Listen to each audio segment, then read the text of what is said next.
Hi, it's Sophie here, and it's about 24 hours after we finished the initial recording. Basically, this podcast was us trying to figure things out about Elden Ring and Elden Ring's world design, as we've done before, and what you're looking at here is our attempt to figure out what these 6 areas of the game are likely to be.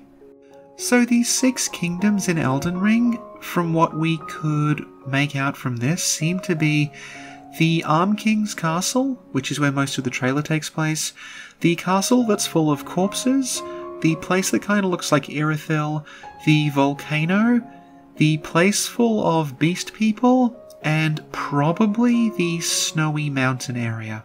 There's also other little places we noticed too, like there is a very conspicuous tree with a spire next to it, there's a statue of a person in a robe, and there's what looks like the place that we meet Shadowlord a lot at the beginning. This isn't all confirmed or anything, but we just thought we'd show you where we ended up before we start the journey to get there. The podcast hasn't started yet, so I can't say back to the podcast, so let's begin the podcast.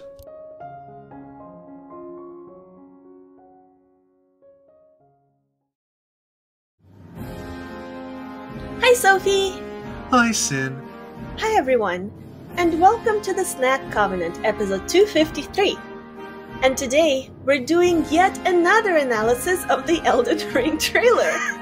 Yeah, I ran the numbers and it's incorrect to say we've made a video about Elden Ring every day this week, but we have made more than one video every 2 days.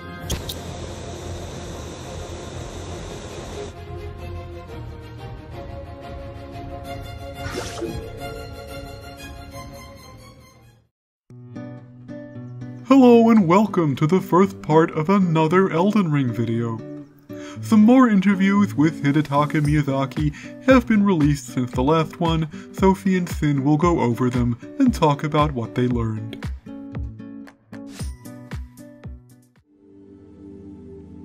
So a lot of new information came out fairly recently.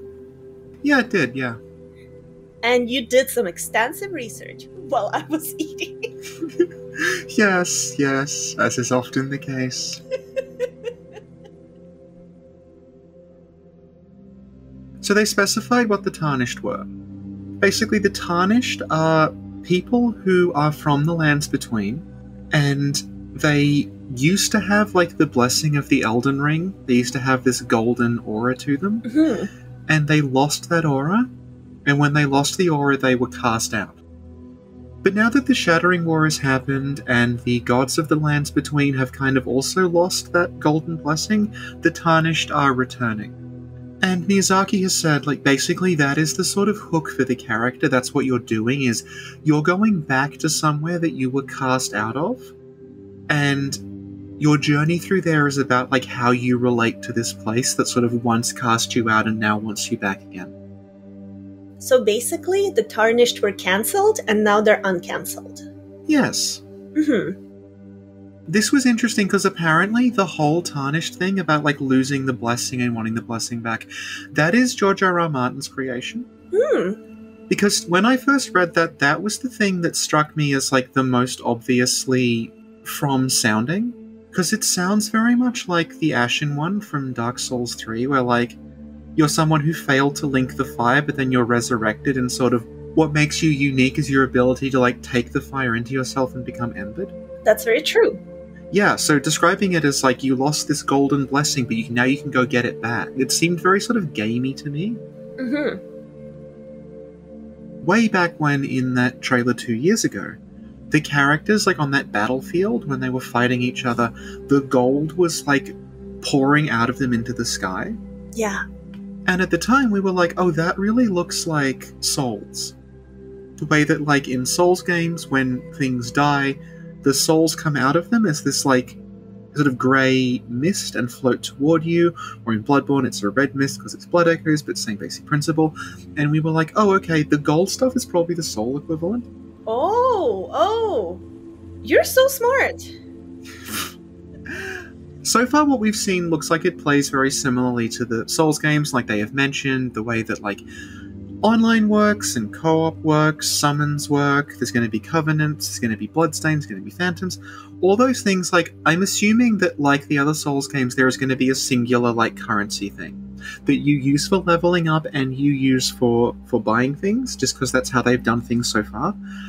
And I'm guessing the blessing will be that. Like, as you defeat enemies, bits of the blessing will go into you, and then you can then spend that making yourself stronger, or you can trade it with people. And also the blessing, like, might be related to the Hollow and Human system.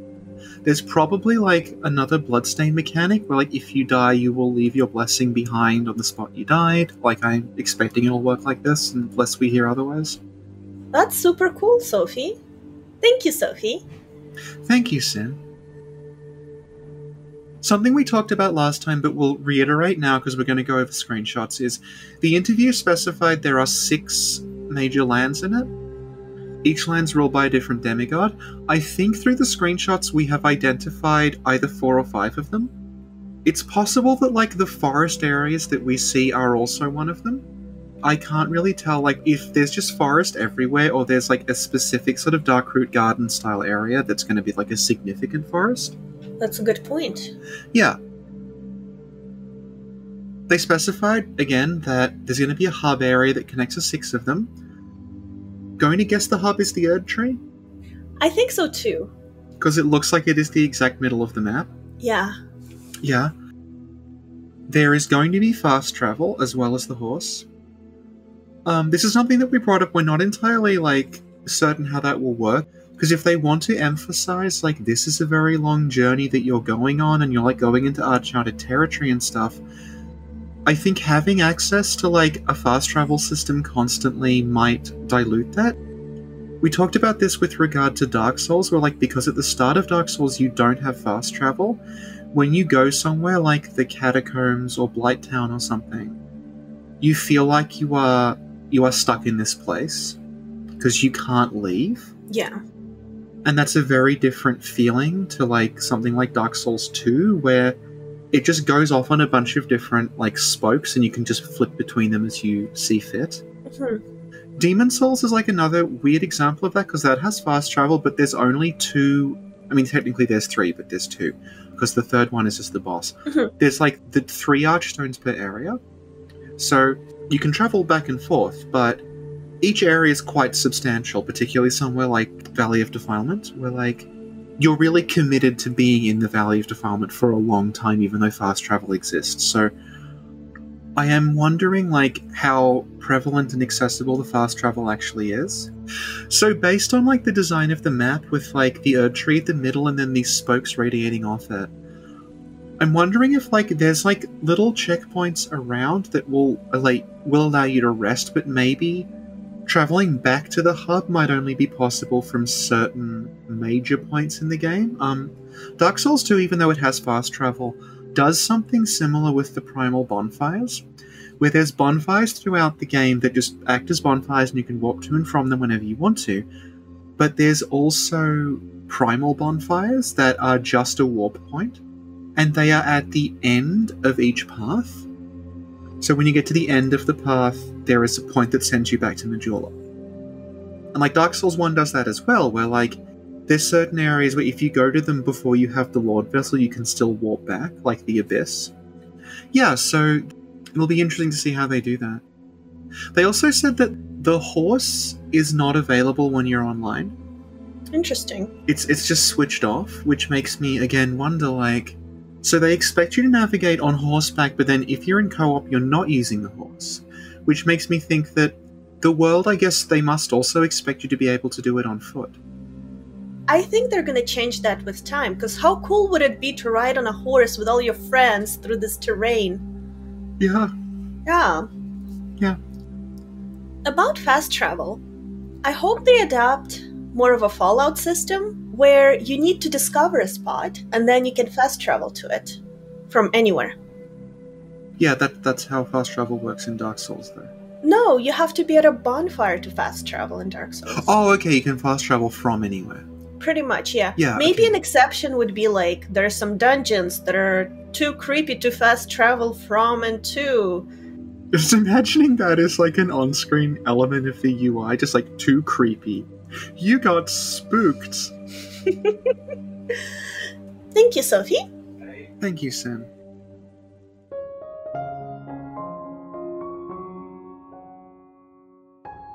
Hi, Sophie here. There's an abrupt edit here because Sin disappeared off camera for several minutes and then returned with a large sandwich in a move that can best be described as on brand.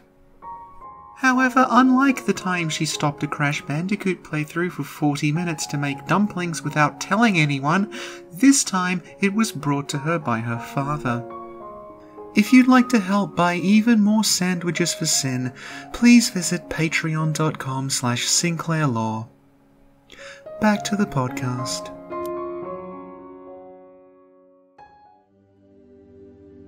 So something that really caught my attention was the way they talked about the area design, making it so you can see very, very far ahead of you and sort of get a layout of the area before you enter it. Mm-hmm. I guess the other thing that, like, we talked about this a little bit, but we'll reiterate here, like, when you're online, you can set up a password that is not just for you and one other person, but it applies to everyone in, like, a little group. Mm-hmm. And everyone who's using that password has access to, like, their bloodstains and their, like, summon signs and stuff, so you can kind of, like, allegedly, from what I've seen, you could basically just co-op with people you know. Instead of it having to be literally one person that you know, who you're sharing a password with, you can just make that public and sort of, it's like having a guild in an MMO almost. Everyone sort of joins. They said there's going to be 100 different skills in the game. About 100 skills and no skill tree. I guess you can just find them. And there's no prerequisites. What if What if? your character only gets one skill? So to get all the 100 skills, you gotta make 100 characters. It's like 100 different games in one. The final thing I wanted to say is that they referenced something called the Blessing Guide. Okay. They didn't say exactly what it was, but I'm wondering if Blessing Guide is the name of Shanalot. Maybe, yeah. If that's her, like, title, like Firekeeper. She's like Blessing Guide. You're onto something. Also, someone pointed out she might have the same VA as Yoshka. Oh my god, it's the plot twist that at the very end, you get to the final boss, and Shanalot takes off her cape, and it's Yorshka. And she's like, seriously, are you a bird?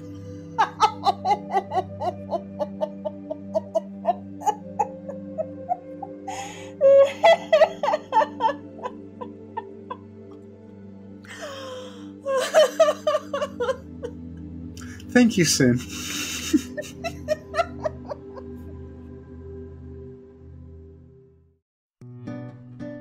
Hello! Welcome to part 2 of this Elden Ring analysis, in which Sophie and Sin attempt to decipher where things are located and how they are connected on the basis of screenshots.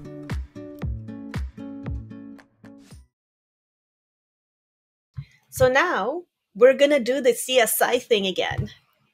Yes. Sophie's gonna share her screen and show us the discovery she's made in the past 48 hours. This is nice because these are very, very nice high-res screenshots. The resolution is so high that I think they've probably been touched up a little. This is one that gives you a good sense of the world design. Mm-hmm. We can see here, we talked about this a little bit last time, but you can see how it's kind of laid out. So this is the castle that seems to be like most of the trailer. Mm-hmm. Because it's got these very distinctive towers at the front that you can always kind of see in the background. Mm-hmm. And you can see that is at the end of this bridge here that connects to the Erd Tree. Right. This is why we're saying the Erd Tree is likely the center, because there's the Erd Tree, there's all these towers coming off. The towers all seem to lead somewhere. So that's likely the hub you'll just go. It's basically like Demon Souls with the Archstones, but it's making the paths physical. So instead of like you warp from the Nexus to the Archstone, like you're just walking there. Mhm. But as you can see, the bridges are shattered. You could not actually cross these. So what's going to happen likely is you'll have to go down and you'll have to walk from there, like, around to here. So that's presumably, like, this is where the open world thing comes in, because you should be able to get from A to B, but you can't, and then the world is your means of getting there, and you can actually see if we have a look here. There's, like, a lot of architecture down here. So, like, there's, like, a little archway here, a little archway. This is all, like, this isn't sort of like a canyon. This is actually, like, this is all paved and, like, made of stone. The world, like, seems like it is, like, all of this is sort of explorable. I know that's, like, so that's obvious why you're saying that. Because if you think about, like, Dark Souls 3, which is, like, I keep coming back to it because that also has a similar sort of thing with, like, the giant bridge that connects everywhere. Right. Like, there's a city and a mountain you can see that's just sort of like copies of the Undead Settlement assets to basically make it look bigger, but you never go there. And, like, when you're in Yharnam, they bulk out the horizon of Yharnam with all of these buildings that you never actually go to. So, like, here, I feel like normally, like, the game would actually just be this part here. And then this would just be, like, that would be detail on the map, but you're not supposed to get, it would just be like a kill plane if you ever fell down. Like, there'd just be nothing there, essentially. But it looks like, no, there is, like, a little archway and stuff down there. It connects to other places. So, presumably, all of this big, wide mess, you can go to. I love it. Yeah, so talking about where everything is, this is something that we finally sort of get now. So, something that we talked about in the first video about the trailer was that this castle here seems to be at war with dragons. Mm-hmm. Because we saw this volcano that was full of dragons, and outside there was a banner that was the banner of this castle. And then inside the castle there was the guy who had a dragon head for an arm, and the guy who may have had a dragon's tail on his back, and it's like, it sort of created this sense that, oh, are they killing the dragons and then grafting bits of dragon onto themselves to become stronger? Yeah. And I think this is sort of leaning toward that, because if you look at what's directly next to it, it's the volcano where the dragons are. So they're actually adjacent to each other. That's amazing. Yeah. And we'll come back to it later on, but, like, these things here, you can't see them, but they are dragons. They're much easier to see up close, obviously. So we have two areas. So we've got, like, castle, volcano. Okay, so the third place we see is this castle here. And I am not 100% on where that is in the trailer. But what we do have next to this sort of fortress wall thing is we have this tree, right? Mm-hmm. And obviously, like, there's a lot of trees in Elden Ring, but the very large dark tree is something that we actually see in some of the other screenshots. Specifically there. So I am wondering if basically this tree is also this tree. Mm-hmm. And we're seeing it from two different angles. Because if it is, then, like, this place here might be, like, it might be that, but that looks wrong. That looks like a different shape. There's no sort of wall, although this could be a wall, I suppose. So basically, I'm wondering if, like, these are the same place. Interesting. So if there are 6 areas in the game, then from the screenshot we're getting 1, 2, 3 already. Hmm. And then round here, we talked about this before, but this place over here is an area you can see. It looks like it's the snowy area. We can tell it's the snowy area because of this very distinct sort of bowl-shaped tower. I'll go get that. That was in the leaked trailer. It was when they said the word franchise. The real F word. That sort of bowl thing there is that bowl thing there. Mm-hmm. And you can see that, like, the character is approaching on horseback, but they seem to be approaching from, like, around about here. Mm-hmm. So if we turn that off and then we zoom in, we can see that back here there is a castle. There's, like, a tower sticking out there. And then we have, like, the little bowl thing. So let's just go back to highlighting. If we line them all up like this, we've got 1, 2, 3, 4 areas of the 6, presumably just visible in the trailer. That's amazing detective work. Also, if we assume the Erd Tree is the middle of the map, so it's going like 1, 2, 3, 4, presumably 5 and 6 are down here, and they're just not visible because of where we are positioned. Mm-hmm. The character on the horse, which we keep calling a horse even though it looks like a cow. Yeah, it looks adorable. Yeah, presumably they are coming from, like, Area 5 or Area 6. They're, like, looking out from there over the rest of the map like this. Mm-hmm. Yeah, so there we go. We have our 4 areas there, and as we go on, there's places I don't recognize, so I suspect we have actually seen maybe 5 or 6 of them already. Mm-hmm. So, okay, next one. So this is, again, like you can see once more, nothing new really. We've got the cauldron. So we've got the volcano and we've got the main castle, I guess. Something I wanted to point out here with regard to area design and stealth and stuff is that as the character is jumping, you can actually see below there are what look like enemies. Yeah. Yeah. So that one there is definitely, like, that's just a person in armor. These things here, I think, are lanterns that are, like, marking this. You can see there's a road that goes along here. So they're probably just road signs. This sort of interested me here because it looks like a statue of a person. Remember in the I'll go find it. Remember when they're going down into the dungeon thing? If it's the same person or a similar thing? Yeah, well, they've got a hood on, which maybe doesn't tell you that much, but that does look like a statue of someone in a robe, like with the sleeve hanging down. What I'm wondering, basically, is that one of the demigods? I see.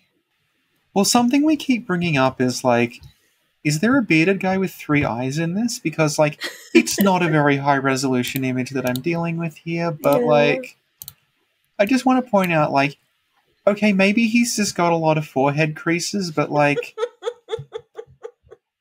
he looks like there's, like, something going on with his forehead. Like, I can very easily see that might open up. Those 4 pixels might open up. It doesn't really look like forehead wrinkles to me. I see what you mean, but it's very low resolution, so... Like, I'm still wondering, is that like the land of the guy with 3 eyes? Yeah. Yeah. There's also this little, like, church, I guess, here that I don't think that's its own land. That does look like a wall, though. If that's a land, then, like, it's actually behind the main castle, so that would be... This is what I'm wondering. I'm wondering if it's actually this, if it's like the Erd Tree is here. And then the paths just go like this. Like they're mostly over one side. Because, like, from what I've seen, the map is very heavily weighted in this direction if there are only the 6 areas, because, like, you've got the main castle, we've got the volcano, we know that the other place is over here, and then if, like, that's also an area, then, like, 4 of the 6 are over this side of the map, and the Erd Tree is here. Yeah, so it's like it may not be the exact center, it may be the center in the sense you travel from it, but, like, that all seems to be over this side. Another thing I wanted to point out in this is that there's a lot of birds. There's just like birds. It's rare, basically, that you see animals that aren't enemies in Souls games. Because, like, Yharnam has giant monster crows that try to kill you, and then there's tiny little normal crows that just sit there and fly away if you approach them. These two look super cute, though. Yeah, well, there's a bird later on. There's also, like, some other detail we can see in the background here. Like, this is obviously... That's not a natural formation. That's, like, a perfect sort of rectangular tower. It looks like it has a little window in the middle, too. Yeah. There's shots of what we assume is the interior of the volcano. Like, this is from the inside of the volcano, and, like, it's not just a purely natural sort of, like, volcano area. There's structures in it. So I'm wondering if it's going to be a little like Shulva in Dark Souls 2, where it's like a city that is built inside of a large natural formation. So there'll be like a volcano city sort of encasing it. You know what else it's making me think of? What? I'm having a complete blue screen of death in my head right now. Remember the lava area in Dark Souls 1? Oh, Demon Ruins. Demon Ruins. There we go. Yeah. Makes me think of Demon Ruins because there's this whole lava fire thing, but also like buildings inside. Yeah.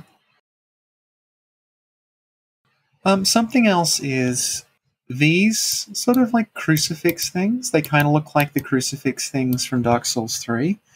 They show up in another screenshot. They show up when the player is summoning help with the Tesseract. And is that an enemy to the left? I think it is, yeah. Almost looks like they have a crossbow there. And that kind of makes sense as a sniper position. But there's another one over here. Okay. I think they have a really cute hat. Oh. So the reason I'm pointing them out is that this is the ridge that you see when the player is summoning with the Tesseract, and you can see that there's the same things. Very cool. So this is a case, like, it's going to come up a bunch, but it's like, I don't know if those are the same things, or if it just means that crucifixes everywhere are really common. Yeah.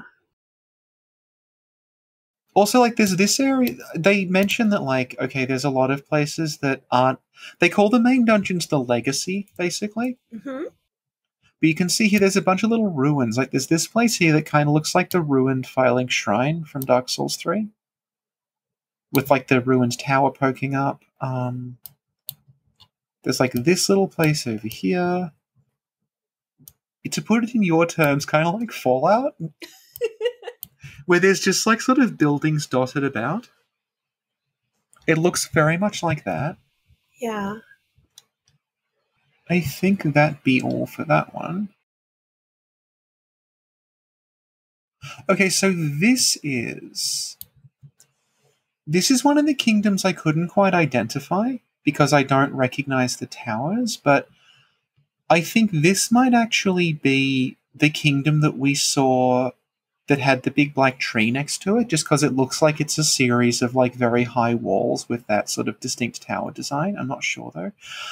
Something about this kingdom though is that like it sort of looks like each kingdom has its own heraldry, like its own set of colors, and these guys have red and green.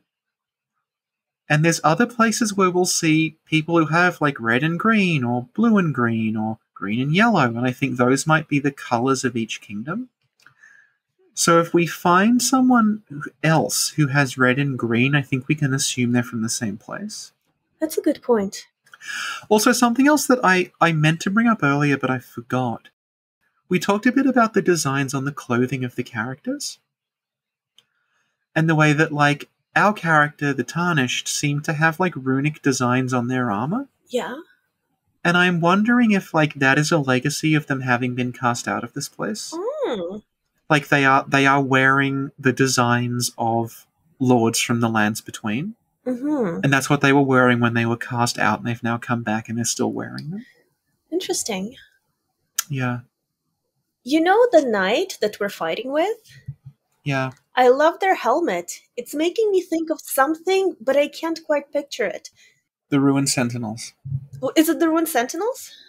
Well, no, it's a specific type of helmet called a frogmouth helmet that, like, it just looks really goddamn weird. And from, like, using them. You're right, though. It was the Ruined Sentinels. Yeah. I love it. One thing that From cannot do wrong is the outfits. I love That's all their true. outfits. Yeah. Yeah. Amazing. Yeah. Also, I guess, like, it's kind of obvious, but we'll talk about it now anyway. I think I know where you're going with this. The knight is wearing an Umbrella Corporation pin. You know what they are? They absolutely are.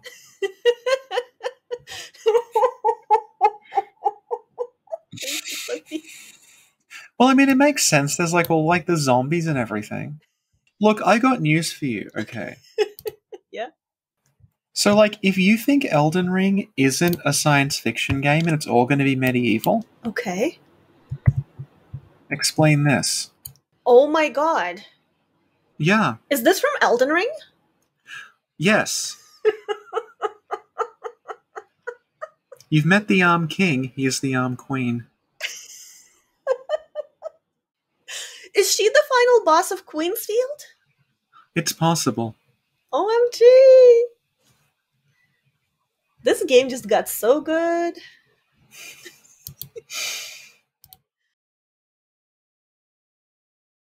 So here, we see the coast a fair bit. Obviously, like, the coast just seems to be an open field. I don't think we are, like, it's not going to be what they call a legacy area. And I'm wondering if the coast is actually where we start. Because there's that voiceover that's like, oh, you crossed the Sea of Fog all the way here, which makes me think, like, okay, we came across the sea. We can sort of see as well, like, this character's got some sort of red heraldry. They look like they might have red and green.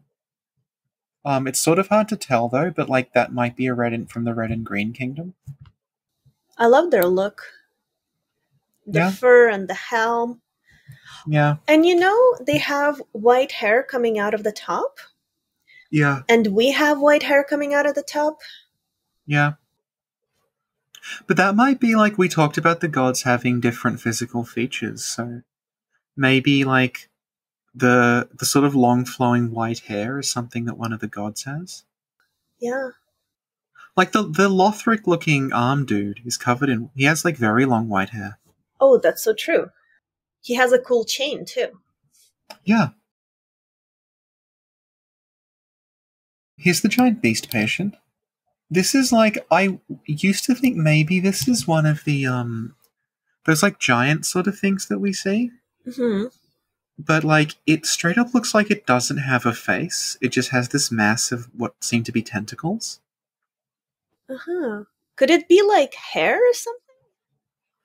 I don't know. But the thing that I'm interested in with it is it's got a shawl on, and the shawl seems quite nice. Like, it's a very ornate sort of design on the shawl, and yeah, that just makes me wonder, does it just wear this, or was that put on it? You know what I'm picturing right now? What? Do you see her, I guess, right hand? Yeah. It looks like she's pointing at the player character being like, looking good. They're gonna add a fashion police enemy.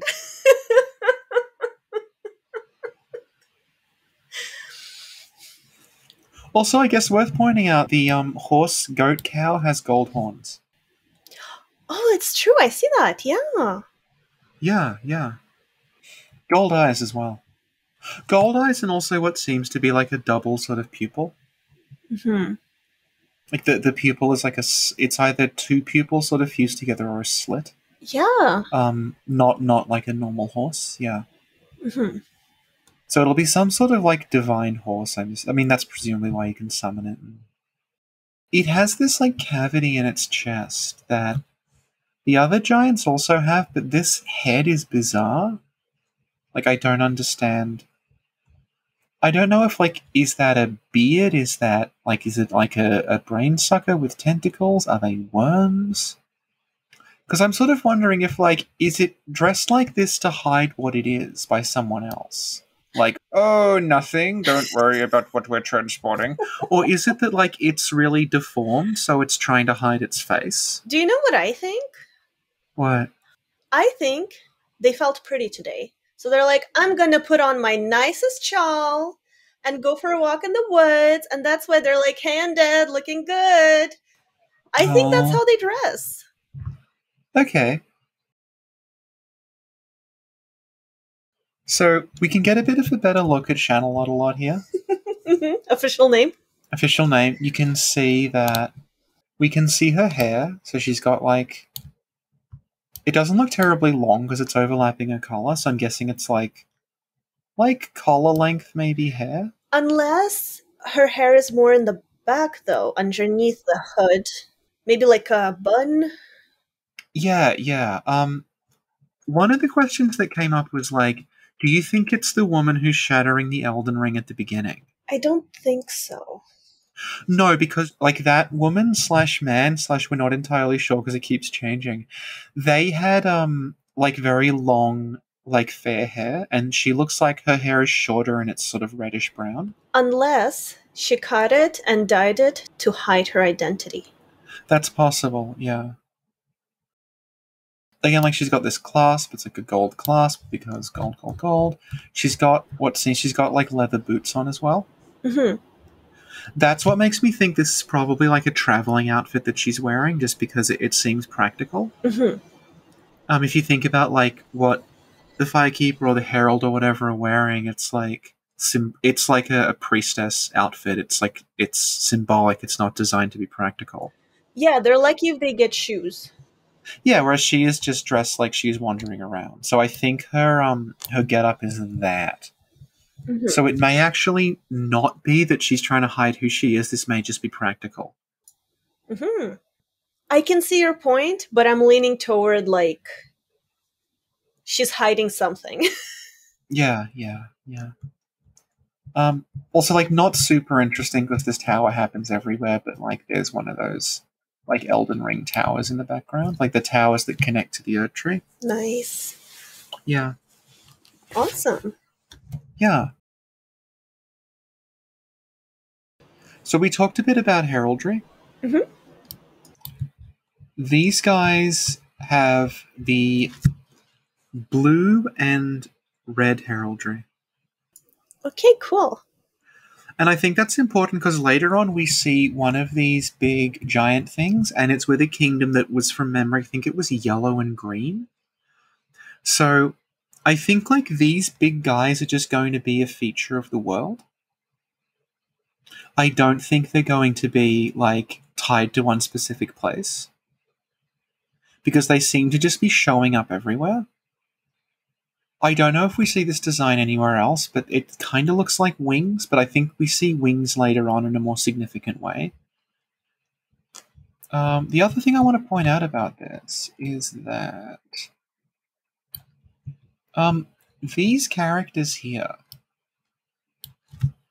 they could just be very sick, malnourished people, but to me, if I saw those, I'd assume those were like Dark Souls hollows. You can see, like, they're very, very gaunt. Their hair is fallen out. They are, like, the way they are standing is, like, off, like they're sort of lurching as they move. Mm-hmm.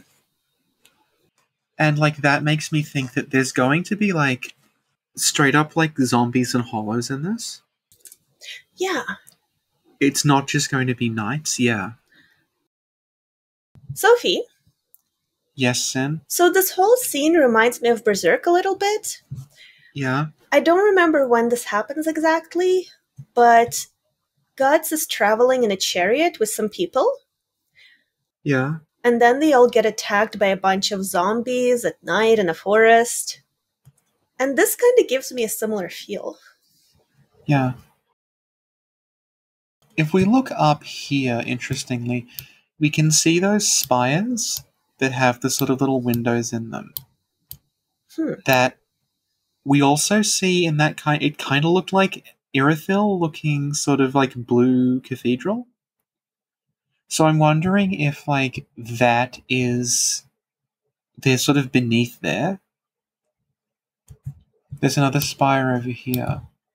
So like this might be adjacent to the sort of the watery area where the character you said was Emil was.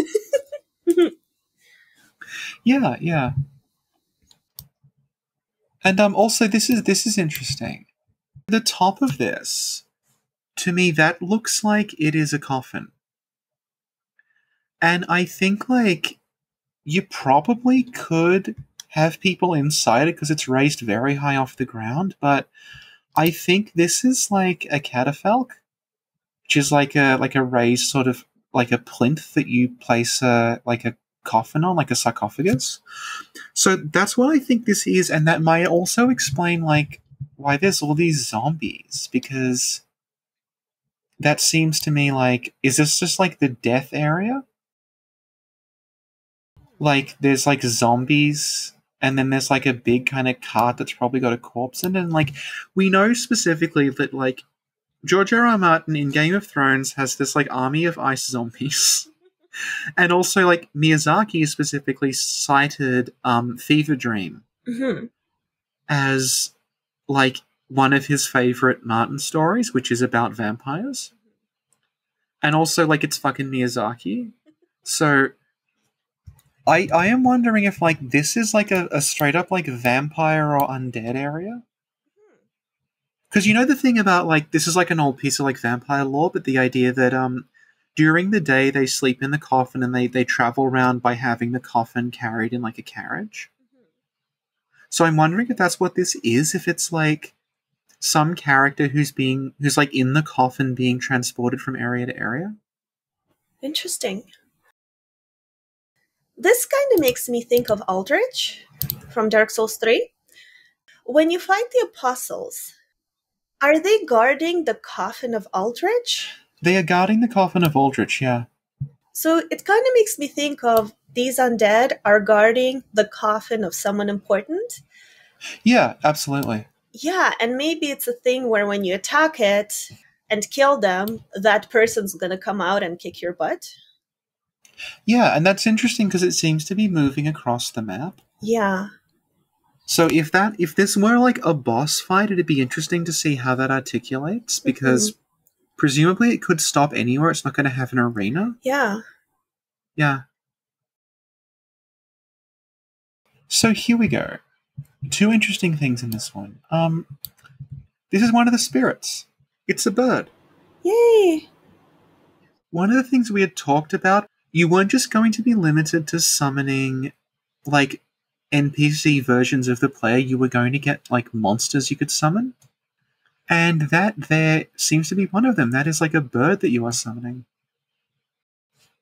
We can see that the character's got the little tesseract thing. And they're using it to call this bird, and the bird has a little hat on. This is officially the best Souls-like ever created. Yeah, so that's like really interesting that you have this like thing that's not comparable to the player that is fighting for you. Are you going to say the obvious thing that you're thinking? What am I thinking?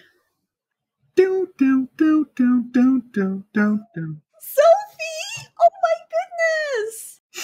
If they add throwing knives, you can be Hibari.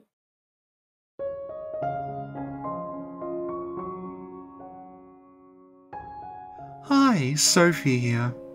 You might think the constant references to something called Katekyo Hitman Reborn is a weird in-joke we have on the podcast because clearly this anime can't be real if you've never heard of it, but apparently there's hundreds and hundreds of episodes. But it is real, and Sin made me watch the first 33 of them. There's a character called Hibari, and he's every single brooding high school boy ever, but because Sin doesn't really watch shonen anime, this character type struck her as immensely creative. If any of our little interludes about Katekyo Hitman Reborn have made you curious about watching it, please leave a comment below explaining why. Back to the podcast. Again, going back to like kingdom colors, this is red and green. Is the dress red and green or blue and gold? So yeah, the heraldry of this kingdom is red and green. A few people mentioned this to me, and here's a good example of it, that the cobblestones on the road all have designs on them. Mm-hmm. And like, I'm wondering if like that is that like each sort of kingdom has its design stamped on the road, because if that's true, that would help you sort of orient yourself as to where you were going.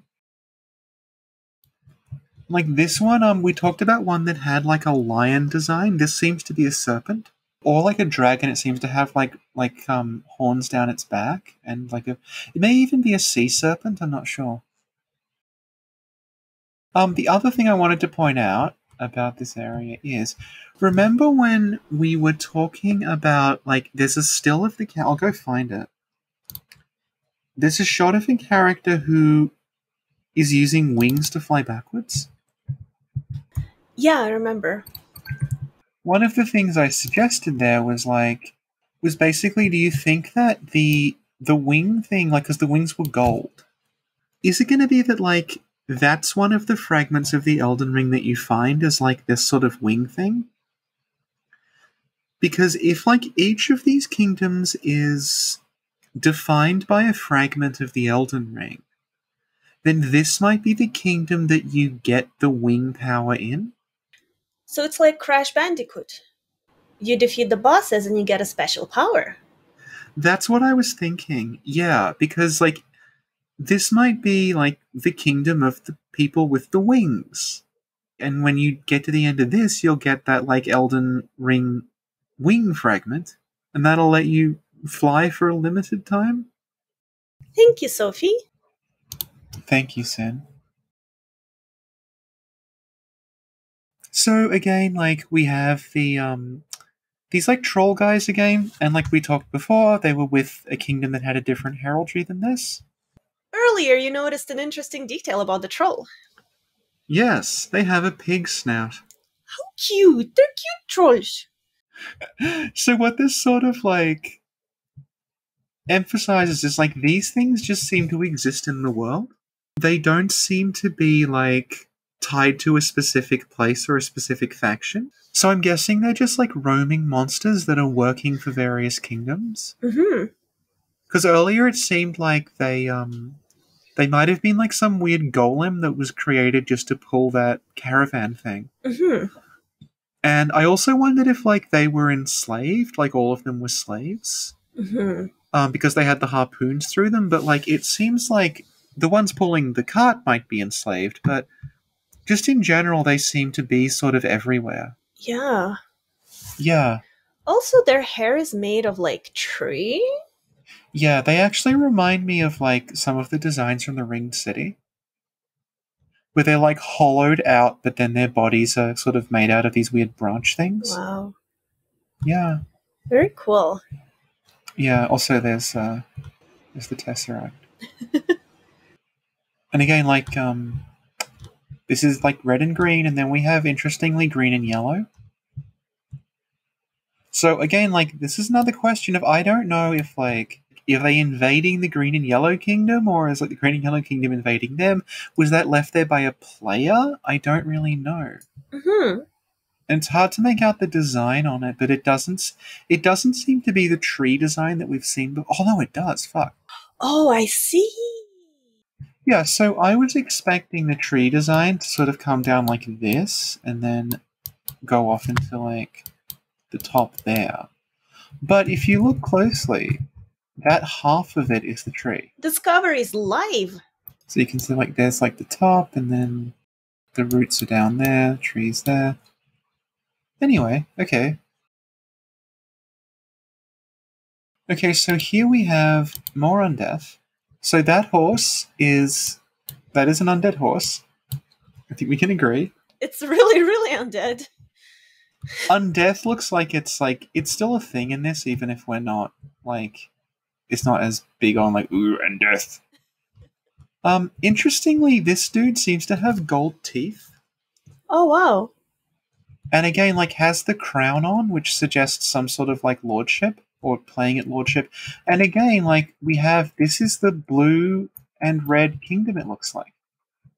There's the blue edging along the armor that he's wearing, and, like, the blue and the red over and over again. And again, it's someone with multiple arms. And they remind me a lot of the, what you call the pretty princess. Yeah. The centipede thing. Yeah. So I'm wondering if this is, like, leading to that area. Hmm. That sort of, like, waterway area. It made me wonder if it is... The Anerlondo area?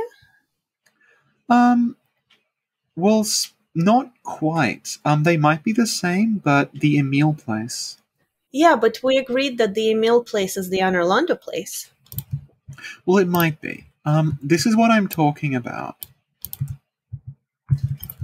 Like, here's our Emile place, and you can see it has these quite distinct blue flowers growing in the water. And if you look down here, there's blue flowers growing in the water. So, again, it's like, I don't know if that means there's one kind of blue flower and we're seeing it in the one place, or there's just blue flowers everywhere. Other thing very interesting is, like, what this is. 'Cause there's just these glowing, like, shapes in the forest. Yeah. And, like, oh, actually, I think this might be the Emile place, because that looks like another collapsed spire there. Other reason I think this might be the waterway area is that dome there. Very similar design to that dome. I don't think it's the same dome, because that one is, like, obviously much smaller. Like, that's like a real big deal cathedral dome thing. But if you look at, like it's the same kind of design. Like, they look like they're from the same place. Mm-hmm. Yeah, with, like, there's, like, the dome with the, like, triangular parts and the spire. Also, like, the well, actually, we'll look at the not an Orlando place. Mm-hmm. Like, the way the towers are designed and everything is very close. Mm-hmm. I think, like, the waterway area is what leads to this sort of weird... I want to call it a blue place, but, like, I also know time of day is a thing. Yeah. So I don't entirely know if, like, the blue is natural or the blue is just the time of day. There's clearly, like, this blue energy flying around it. Yeah. It's not, like, that doesn't look natural. Mm-mm. That doesn't look like it just happens to be night. It looks like Aurora Borealis is localized entirely within this kingdom. Yes. Yeah. Yeah, so I think, like, these probably are the same. And it may even be like that is just the front and that is the back.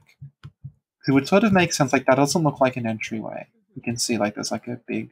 It goes around there and up into there. I'm assuming the boss is in here. So, yeah, I think, like, that is probably the front of that, and what happens is that, like, you'll go through and then, like, pop in there. And then, like, the boss will be, like, here or something. This is the castle that we keep seeing. Absolutely looks like so much of the trailer is focused on this place. Yeah. One of the things Miyazaki said in the interviews is that it's kind of open world, but there's sort of a way you're supposed to do it according to him. That, like, it will sort of nudge you in a certain direction, and some places might not be immediately accessible. So, not like Demon Souls. Mm-hmm. Because, like, Demon Souls right off the bat, like, yes, you have to do Boletaria 1, but once that's done, like, everywhere else is open. You can go to any place you want and start exploring there. Yeah. So, given the prominence of this castle, I am wondering if, like, is this somewhere that, like, you can't get to until late in the game? Because it seems like it's really important. If it's that important, it would be weird if you could go there right away. But it's important according to the trailers. Well, it's where the guy with all the arms is. Maybe he's the first boss we meet. I mean, maybe. And also, like, just from the map, like, this seems to take up a lot of real estate. Like, it's very prominent. Mm-hmm. You can sort of see it from everywhere. It may even be like Boletaria, where like you can get to this place and then it's like you can't go through this gate until we say so. So you have to do other places and come back, because it does look so significant. Other thing to point out, in the sky, you might think those are crows or something. They're dragons if you look at the body type. Like they're not. That's not a bird. That's something with like an extremely long neck. It could be a swan. Yeah, it could be. It could be. Okay, it's a swan. Thank you, Sophie. This is giving me Dark Souls 2 vibes, Dark Souls 3 toward the end. Yeah. Remember in Dark Souls 3 when we have those butterflies or whatever in the sky? Yeah. And we were like, wow, where's this going? And then the game ended. Okay, so Uncle Miyazaki's arm stand is next. So one thing I wanted to point out is if you look at the arms that are hanging upright, Yeah. they're not like just severed arms. They're actually arms joined together, so they have a hand at either end. Yeah. Yeah. Okay, you know what, Sophie? Yeah? It's a giant walk-in closet. You have stuff on the ceiling in your closet? Who doesn't have hooks hanging from the ceiling in their closet? And chandeliers and dinner tables.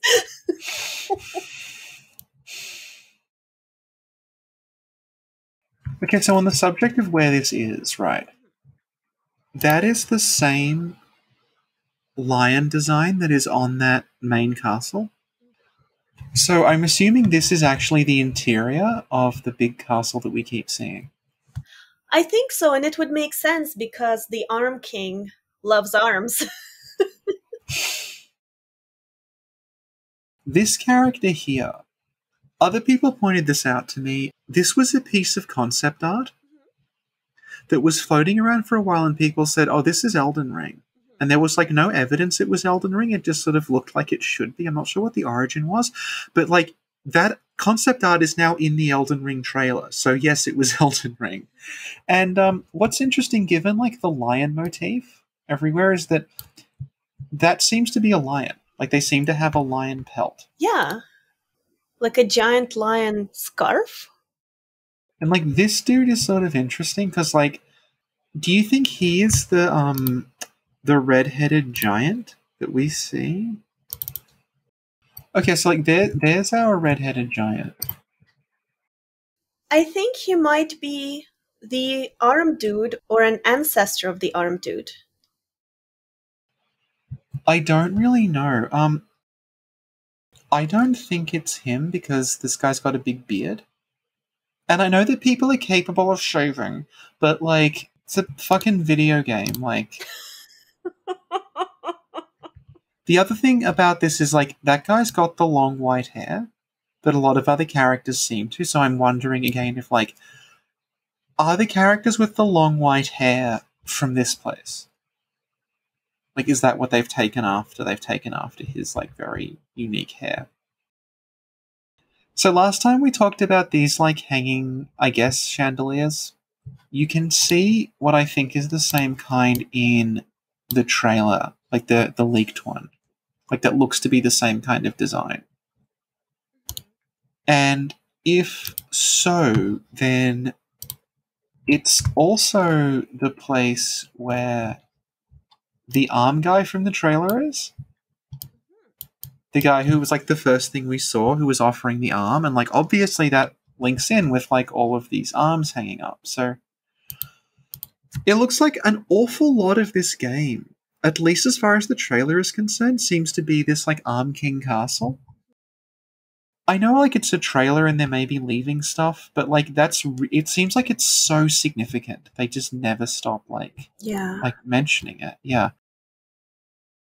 I'm wondering if the arm thing, like, if it really is, like, all over the world, or if it's just in this Arm Kingdom, but the Arm Kingdom is really, really important. I tend to go with the second option. Yeah, because I'm wondering, is the Arm place the equivalent of, like, an Orlando? Is it, like, the place that we're sort of moving toward all game? where the significant shit is happening. Mm-hmm. And you know how the bionic Valkyrie lady? Yeah. She has this golden arm. Yeah. So I wonder if she's in the kingdom where golden additions are important. Yeah, maybe. Sophie, Yes, Sin. I'm going to make a prediction. Okay. If there are vampires in this one, they're going to be in the Blue Castle. Yep, probably. We get a better look at the Arm King in this one. Yeah. Who I think is the Arm King. The problem is, like, I think there's actually two of these. Because there's this guy and then there's the guy with the dragon arm, and I don't know if he just has a bunch of arms he can attach. Yeah. Or, like, so we get a sense here, like, that looks to be, like, it's the blue and red design again.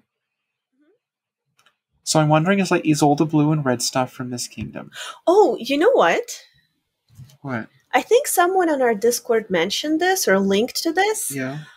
Do you see the design on their scarf?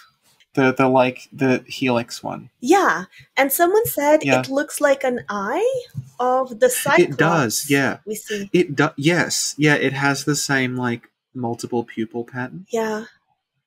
And we know that, like, they make a point that the blessed ones, the blessing is in the eye. He doesn't have gold eyes, does he? No. His eyes are like, he has corpse eyes. So I'm wondering if, like, the messed up eye is, like, that's a sign of the blessing leaving? Or it's been replaced with something else.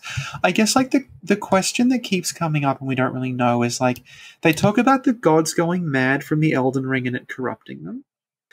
And I'm wondering, like, how much of it was, like, were they always like this and they just got worse? Or are they... Because there's the one we saw before of the snake guy, seemingly before he was a snake, is, like, one of the images. So you know how we talked about blue versus gold? Yeah. There's a lot of blue in the trailers. Like the Anarlon, the looking place is blue. The light in the cave where the bearded man is holding a plate or a book is blue. The scene in the leaked trailer when the moon is being summoned, there's blue there. There's the stag and that whole thing is blue. The screenshot with Griffith in the dungeon, we connected it to Blue and Orlando last time, but you can also see some blue in the window. We also have some blue in the magic we use, but I don't know if that's related at all. And the final shot is a knight kneeling, and the background's kind of blue looking. So that does make me wonder if there's a conflict between the blue and the gold. And if at the end of Elden Ring, you sort of have to make a choice, like, do you link the blessing, or do you paint the world blue, or something like that? Paint the world blue. Paint the world blue. Okay, well, I'd like to add something to that, right? Which is that if this is the blue place, what seems to mark it out is that you cannot see the Erd Tree. Oh! It seems to be the one outdoor place where the Erd Tree can't be seen. Which makes me think it's like literally and metaphorically, it's like in the shadow of the Erd Tree. It's like a place that is so, like, the blessing has completely left, so the gold light doesn't touch it at all. Yeah. Yeah. So we do see the undead horse and the undead person here. Yeah. So I wonder if there's a connection between the undead and the blue area specifically. I think there might be, because it would make sense that, like, this is the place that the gold has completely left, so everything is a corpse, because there's, like, no life anymore. Is the blue place where people get cast out when the blessing doesn't want them? Maybe, but at the same time it says, like, we crossed the sea to get here. Right. And this seems to be just part of the lands between. Yeah, you're right. Yeah, yeah.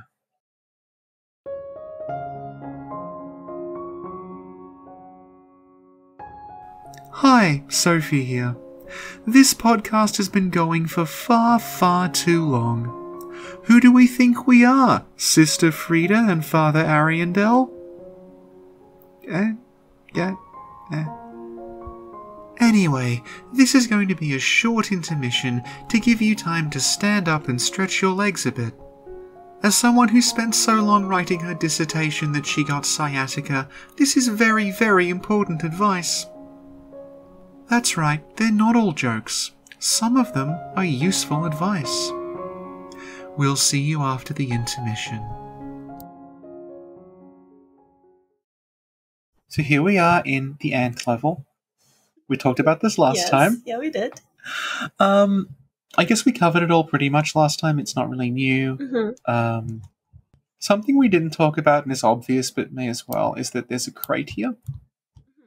Which means that, like, this probably isn't like, oh, we're wandering into an ant nest. It's like, probably like a Kingsfield scenario where people were mining and they found the nest. Yeah.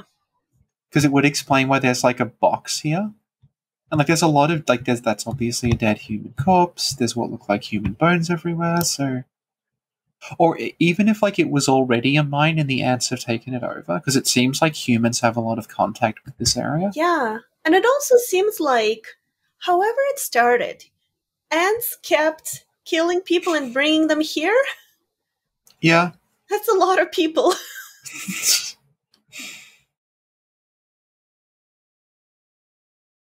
This, again, we sort of covered this. So here's the guy who looks like the Snake Man. And something that we couldn't really see in, like, the sort of lower res version we had before is that Xenolalia actually pointed this out to me because she looked at a better version of it. He has snakes on his arm. Oh my god, yes! Yes, he does! So if we think back to some of the heraldry that we saw before, there was a snake shield. Like, I'm fairly sure that's a snake. Yeah, I think you're right. Yeah, so I'm wondering if, like, are they all connected? Like, is this, like, the Snake Kingdom? I think so. That would make a lot of sense. It might be, yeah. Yeah. Sophie, I had a vision. Uh-huh. The vision is wrong, but I want to share it with you anyway. Certainly. I had the vision of the snake guy, the Snake King, back when he was a human, really loving snakes. Yeah. And then getting the shards made him morph into a snake being. Yeah. So it's like the proximity to the shard or whatever that makes you transform into something else based on something that's already in your entourage. This is the interesting question when we talk about hybridization. Do you think he physically turned into a snake? Or do you think he found a snake and decided to stick parts of his body on it so he could keep living? I think it's the second one. I know my vision is wrong, but I just wanted to share. Yeah. I think my vision may have been influenced by the fact that my boyfriend has been watching a lot of Flash, and I've been listening to it in the background. And there, when the explosion happened, people who are in proximity of certain things got certain powers or something. I thought you were going to say he's been watching a lot of Teenage Mutant Ninja Turtles. That would make a lot That's how more mutagen sense. works. Yeah. You know that shield? Yeah, it's got a spike on it. I think that kind of looks like the shield that the Angel Wings Knight has. Yeah? Hang on. Can you double check? I'm kind of going off memory. I can. Where is it? I think it is. Oh my god, did I just do a lore? It's very similar. That also explains, like, if this is the kingdom with the, Hang on, I'm very excited now. Alright, so if the wings are also these wings, right?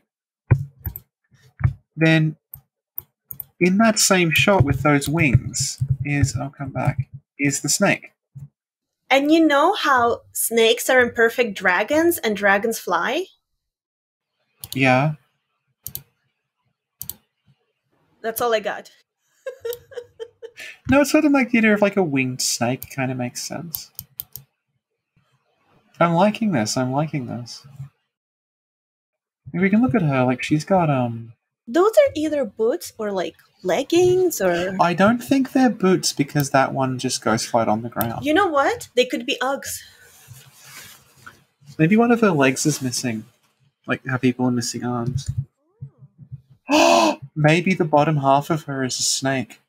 Because she's from the snake kingdom. Oh my god. Oh my god. That would be amazing. Yeah. The face seems to have golden eyes. I don't know if that is actually her face or if that is a mask. It is very, very still and unnatural looking if it is a face. Like, it doesn't look like skin, it looks like metal. Yeah. It looks like a mask, but also this Yeah. is not high resolution. But it does seem to be like a mask. Yeah. It reminds me of the mask from Kingdom of Heaven, the Ridley Scott film. I'm gonna smile and nod. Okay.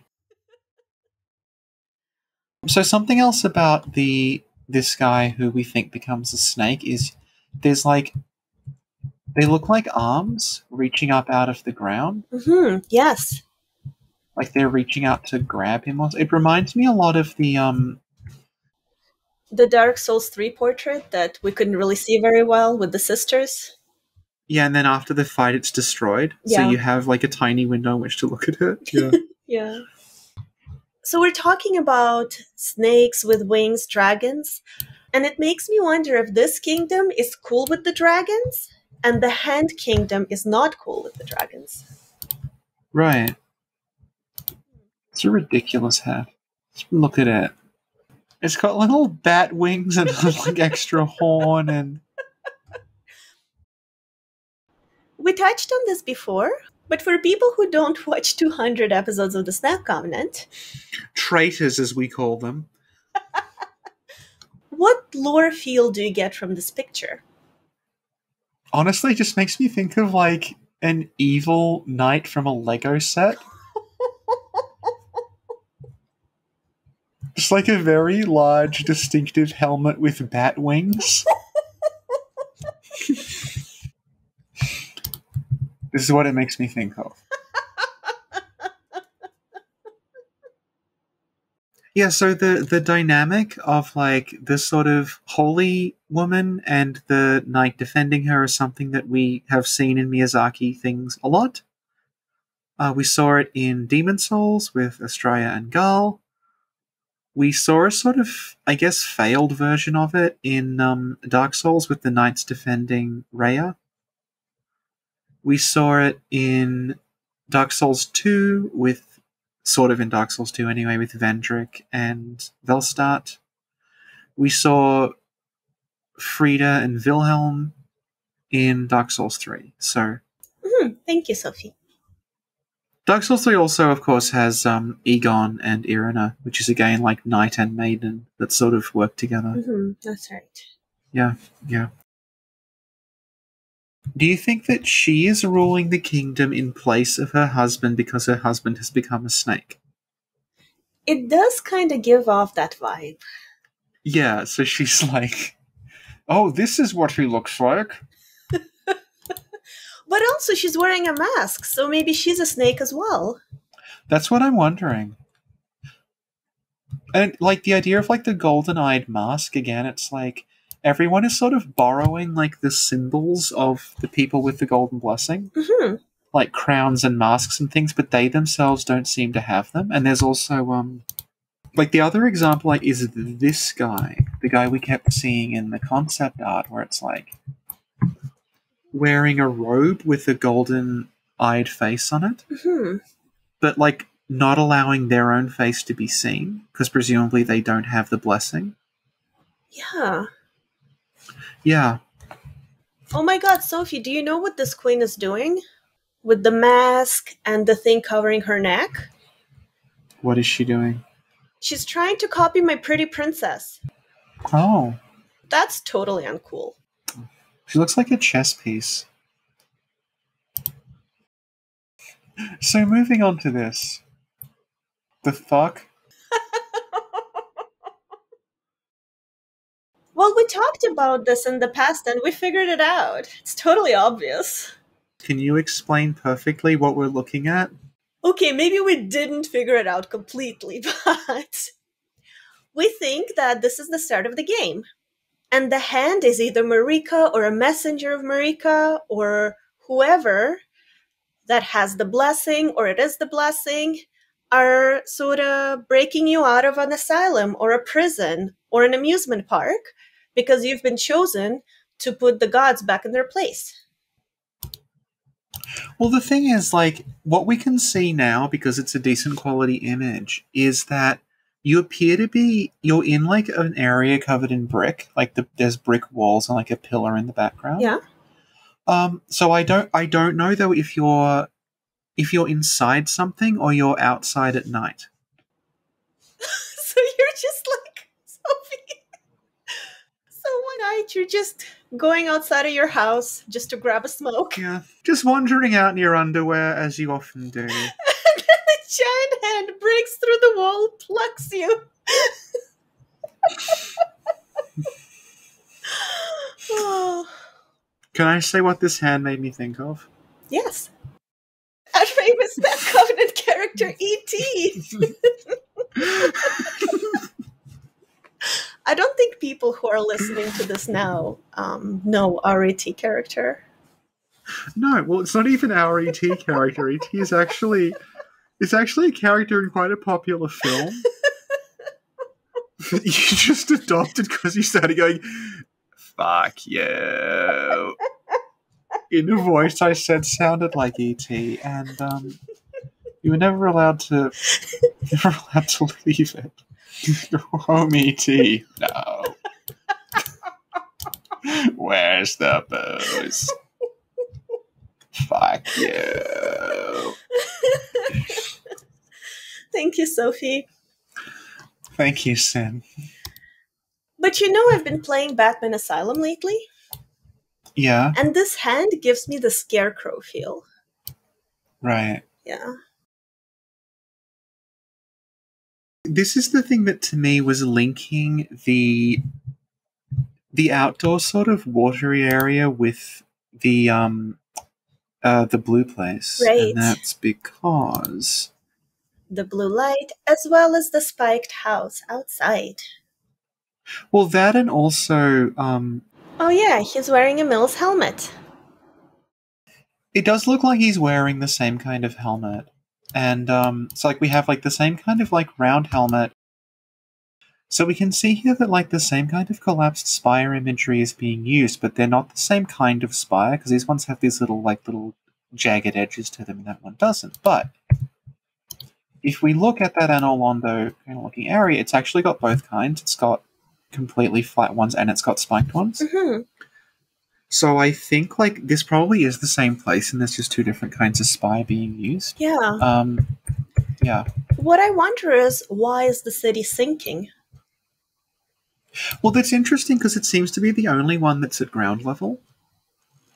Because all the other ones are raised up, like they're on like a plateau or a mountain or something. Oh my god, Sophie, and you know how there's water in the Mills area? Yeah. Do you think the whole place is like flooded and that's why it's sinking? Like the foundation isn't good? Well, yeah, I think it's collapsing like into like the ocean or something. Okay. It's collapsing into the water. Yeah. Okay. Not necessarily the ocean, but like a river or something. But I'd say like just from the outside, like that's based on the outside, like that is that. Mm-hmm. Yeah, definitely. Like they look very, very similar. Yeah. Like it's interesting because when I first looked at the blue on Orlando, Yeah. I thought it was an interesting angle. But looking at it now, maybe it's literally tilted. Well, yeah, yeah. Well, okay, I guess what's interesting is, like, the guy has a metal mask on, but he's not wearing armor. Is he, like, a prisoner or something? Is this, like, a man in the iron mask situation? Because it looks like he is dressed to disguise his identity.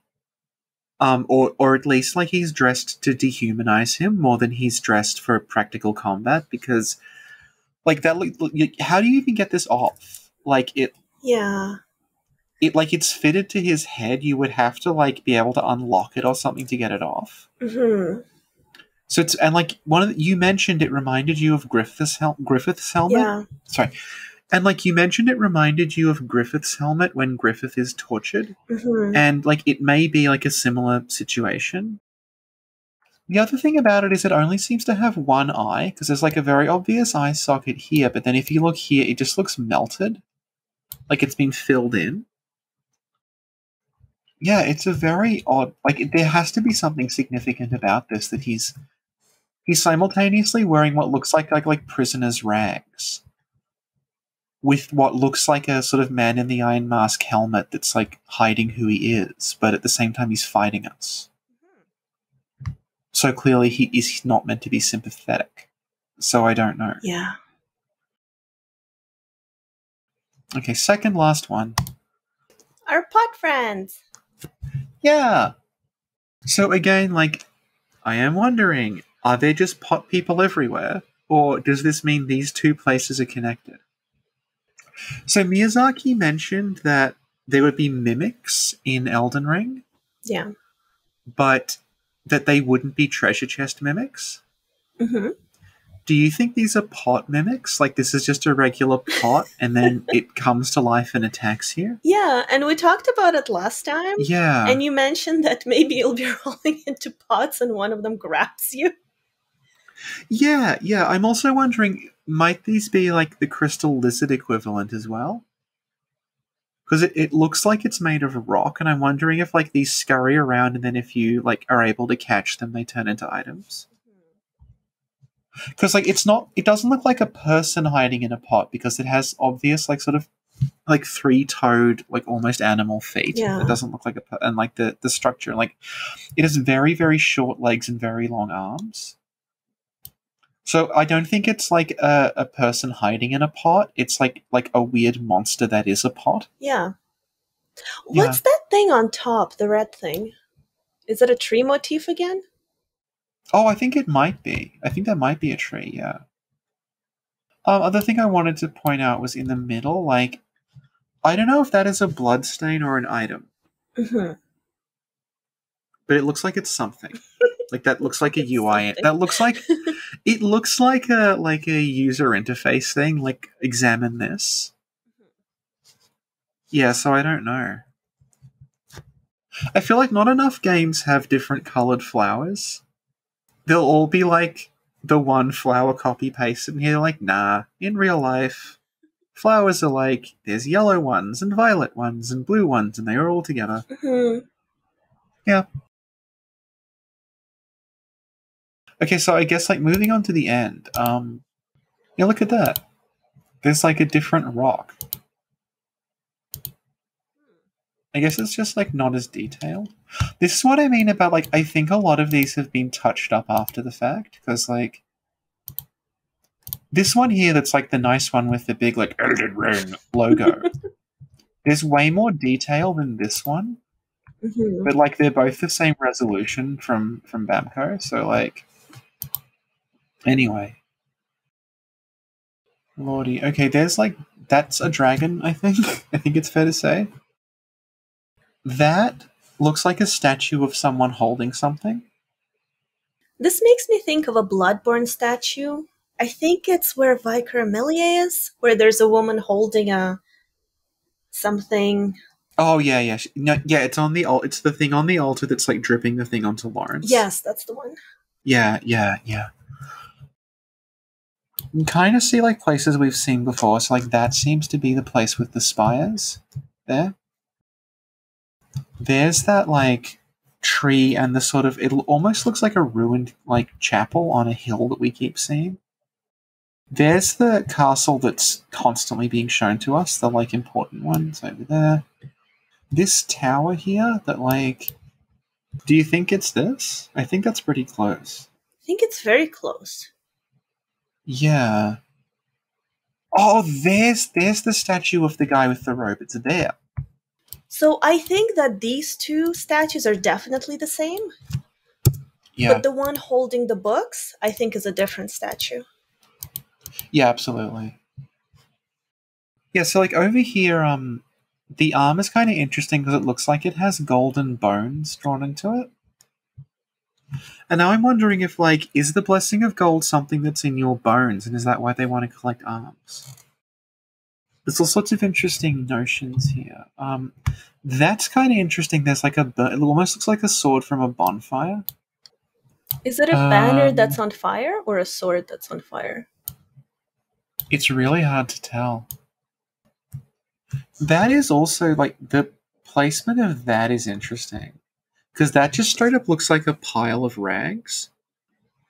Because one of the things I mentioned in that trailer that we saw like 2 years ago is that the corpses, quote-unquote corpses, all seem to be empty suits of armor without people in them. And, like, I think we're seeing that now, because, like, where is this guy's head? No, seriously, like, this is a corpse. It is lying there. Where is the head? Why are we not seeing this? Like, why is that not there? Yeah. Like, there's hair there, but that could be from a helmet. And then, like, this is like... What even is this? This is, like, not a person. It just looks like It looks like a pile of clothes.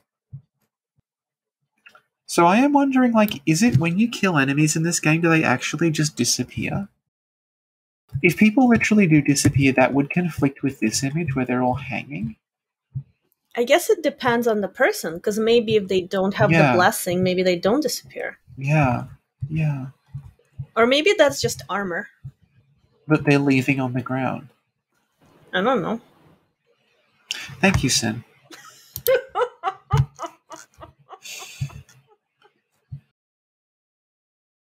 We'll mention this one thing before we go, which is that, like, we know that Elden Ring and the Dark Souls 3 DLCs were in parallel development, right? They worked on them at the same time.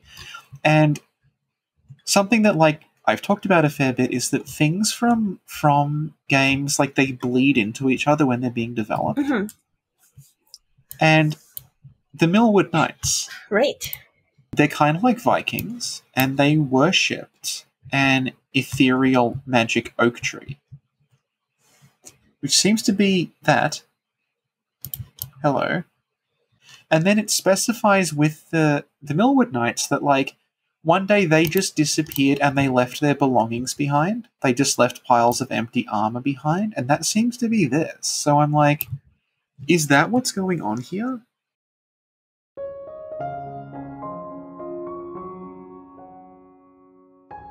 Hi, Sophie here from CSI Elden Ring.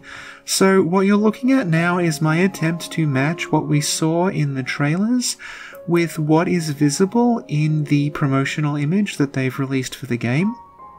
Some of these areas probably aren't, like, super important, what they called legacy areas, but I did recognize them, like the statue, the tower near the giant, and the sort of tree and spire area. I would guess that the 6 areas on the basis of this would be the Arm King Castle, the place that looks like Erithil, the place full of corpses, the volcano, the snow area, and where the beast people are. It's of course possible that some of those actually double up because we don't really know how insides and outsides exactly relate. Like, it's possible that the Beast Kingdom and the snow area are the same, I don't exactly know. But yeah, this is the best I can manage from the few little screenshots we got of Elden Ring so far.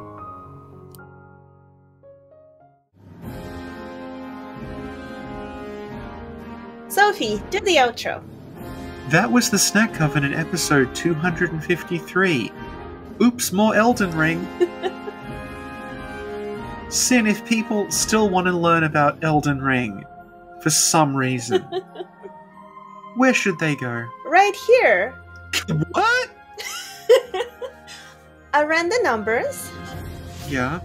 And technically speaking, we can do a what, where, why on at least 28 separate characters. Based on the trailer. I love it. Thank you, Sophie. Sin, I've got a question for you. Yes. I've got a question Yes. for you. I love Elden Ring. You've shown me everything in Elden Ring. It's great. But you know what else I really like and no one else is covering on YouTube? There's this anime that I used to watch called Katekyo Hitman Reborn. And even though I know, like, objectively it wasn't very good, I've always wanted someone to do a 5-hour podcast on it. Do you know where I could find that? Well, you're in luck. What? We have a literal 5-hour analysis of the first season of Katekyo Hitman Reborn right on this channel. Oh my god! Well, thank you, Sophie.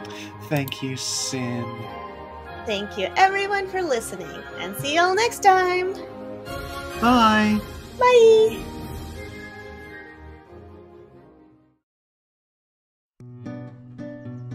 Sophie and Sin would like to thank all their viewers and all their patrons for all the support they've given them over the last 3 years. Thank you, and good night from all 3 of us.